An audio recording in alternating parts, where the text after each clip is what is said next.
দাপটের বিষয়টা যদি একটু ক্লিয়ার করতেন। আপনারা আমরা এখানে বাচ্চা উঠছে জোরের হচ্ছে জ্যান বাড়িতে হবে তারপর সেখানে বহন করেছি। আম্মু মরে যাওয়ার আগে কিছু বলে গেছিল কি না? আমি পরশুদিন বলতে আইসক্রিম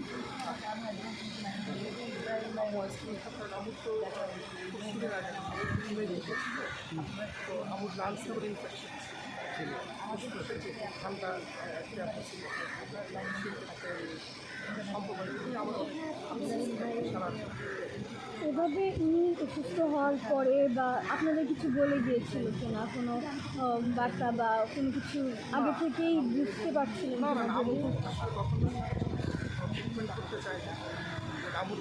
মাল্টি অর্গানাল প্রবলেম এটা আমরা কখনো চিন্তাই করি আমার জ্বর আসতো অনেক দিন জ্বর আসতো আবার জ্বর চলে যেত সাধারণত যেহেতু জ্বর আসে তো সেরে যায় তো কিন্তু এটা সাধারণ কিন্তু দেখা গেছে যে জ্বর যখন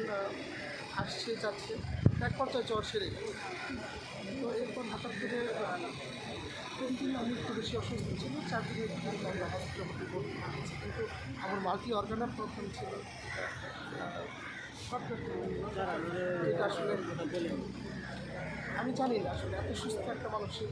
ভিতরে এতটা ওষুধ কীভাবে বাসা বাসে আম্মু সব কিছু স্বাভাবিক আছে আম্মু 15 তারিখে আম্মু নিজেরা রান্না করেছে 15-16 তারিখে নিজে রান্না করেছে